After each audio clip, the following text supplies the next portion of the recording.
My ex-wife and her boyfriend laughed at me as our divorce was finalized. Then the judge revealed a final surprise that left them in tears. I, 32M, want to share one of the wildest experiences of my life, my divorce.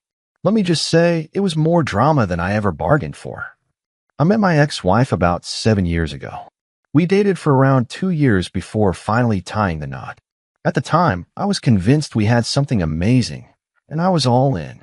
I've been working in real estate sales for a while, nothing fancy, but decent enough to cover my bills and let me have a few treats now and then. Meanwhile, she worked part-time at a local boutique before we got married, but after the wedding, she pretty much decided to take a long break and find herself. I tried to be supportive because I assumed she'd eventually figure out what she really wanted to do with her life. At first, I didn't see any huge red flags. We moved into a small house that I bought with my own money before the wedding. My father co-signed the loan just to help me get a better interest rate, but all the monthly payments came straight out of my pocket. My father and mother both liked my ex-wife early on. She'd hang out with my mother, chat about clothes or local gossip, and she'd discuss sports with my father during the big games. She seemed outgoing and friendly.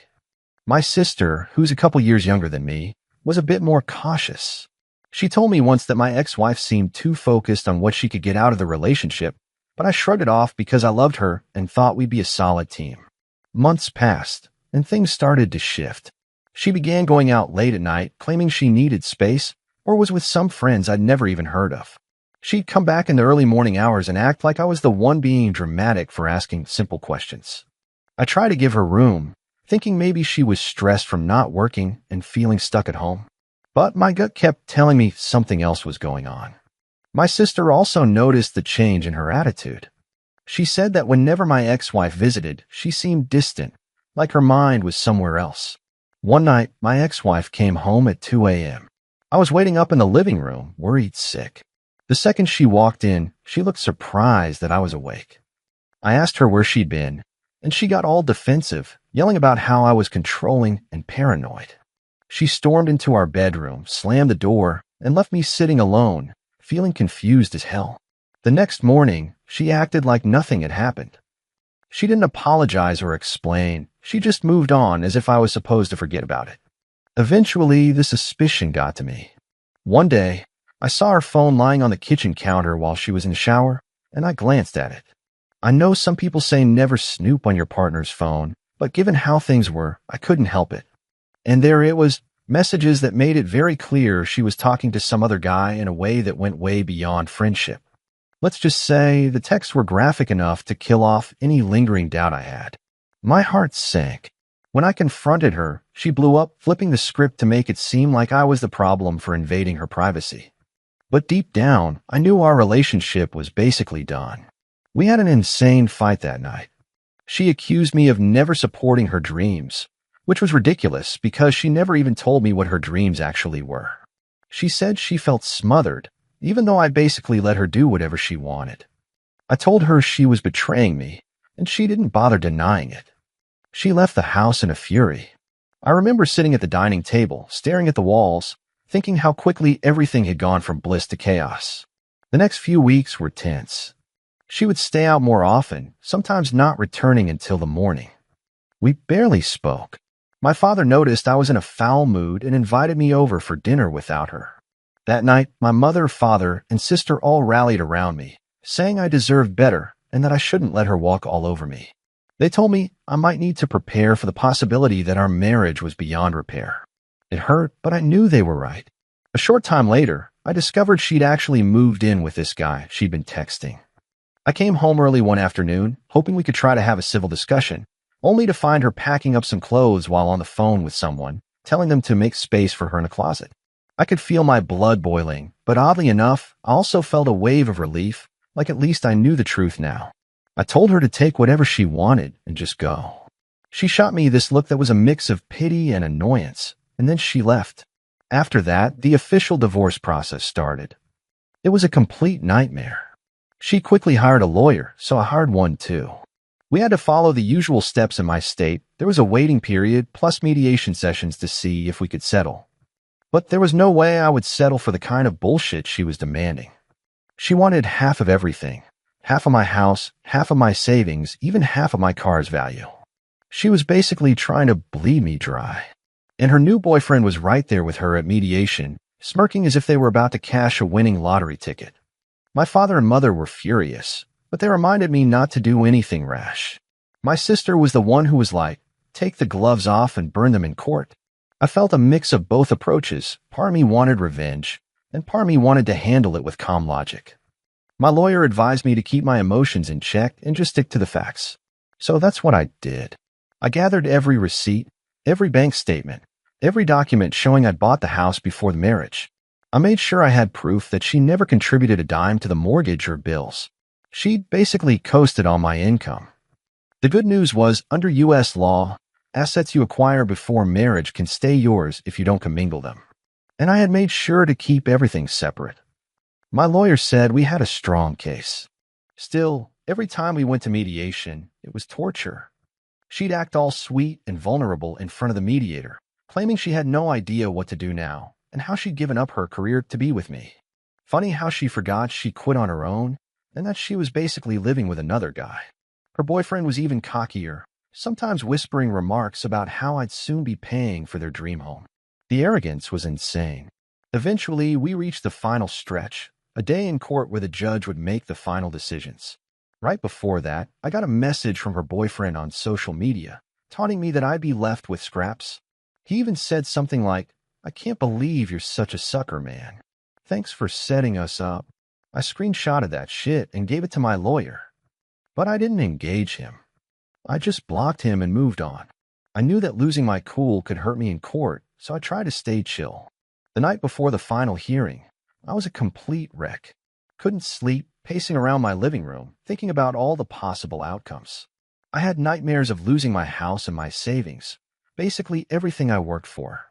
My father offered to drive me to the courthouse the next morning, and I took him up on it because it felt good to have support. We got there, and I saw my ex-wife and her boyfriend in the hallway, giggling like they were about to watch a comedy show. My lawyer met me, gave me a firm handshake, and we walked in together. The judge was no nonsense, which I found comforting. My lawyer laid out our evidence, the timeline of my house purchase, the bank statements proving I funded everything before and during the marriage, and the messages where she admitted she didn't chip in. Her lawyer tried to spin this sob story of how she sacrificed her ambitions to focus on our home life, but it didn't really line up with reality. Then my lawyer dropped the text that showed she was already with a boyfriend before moving out.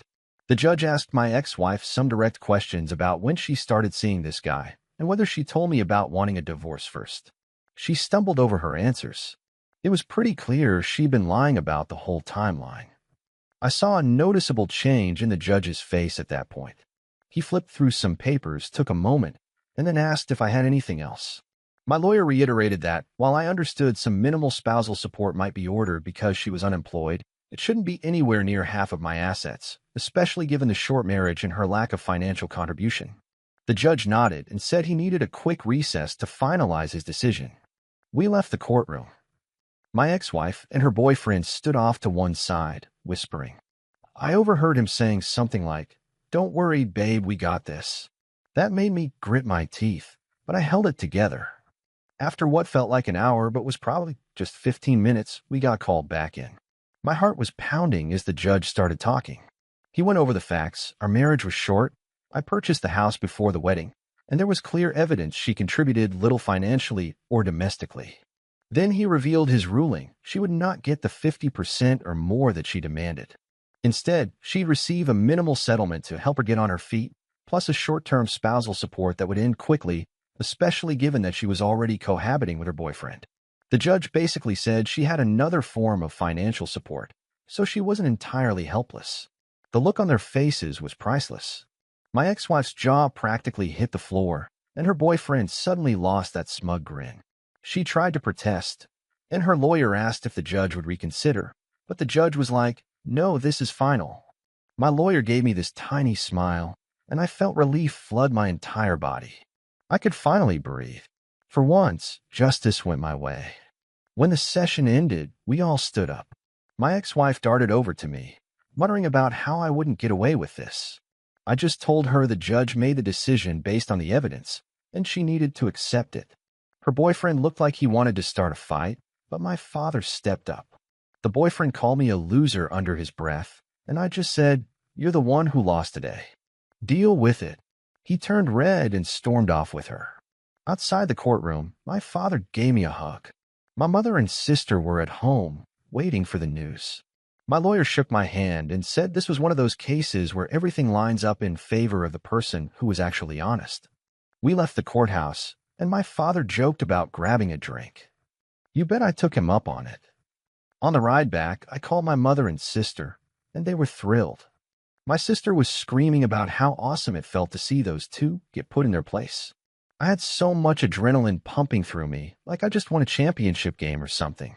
A few days later, I heard from mutual acquaintances that my ex-wife was livid and convinced the judge was biased. Her boyfriend was apparently whining about how unfair the system was. The same system he thought was going to hand them my money on a silver platter.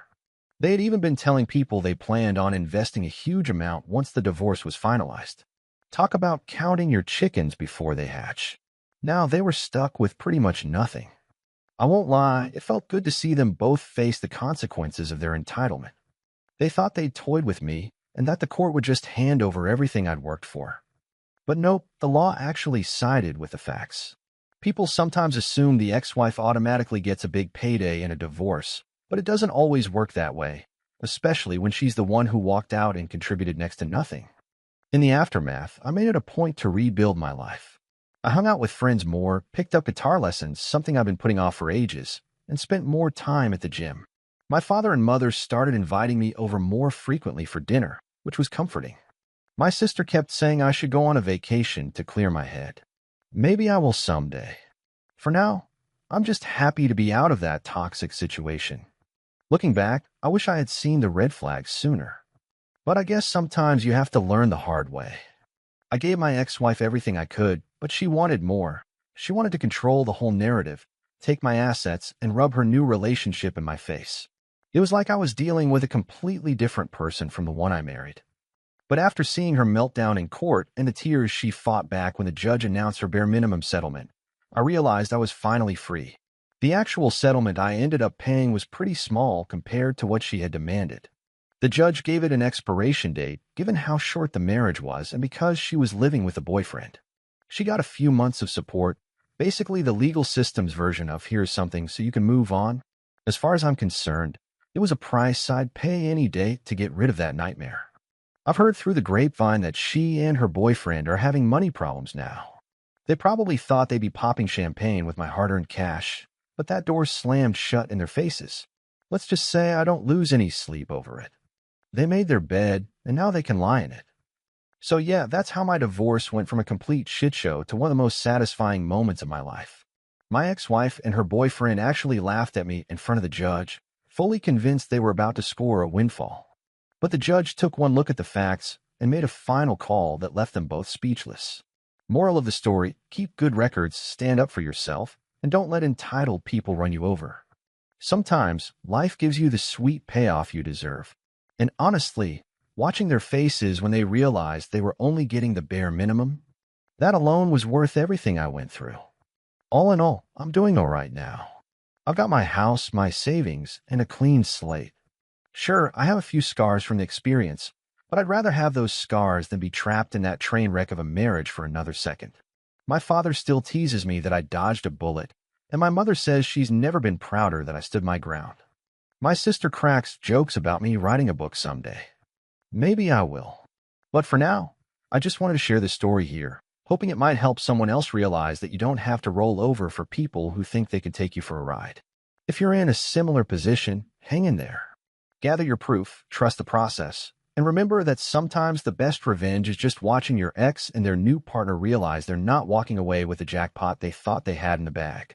So yeah, that's it. Thanks for reading if you made it this far. It's been a roller coaster, but I'm finally off the ride, and life is a hell of a lot better on solid ground.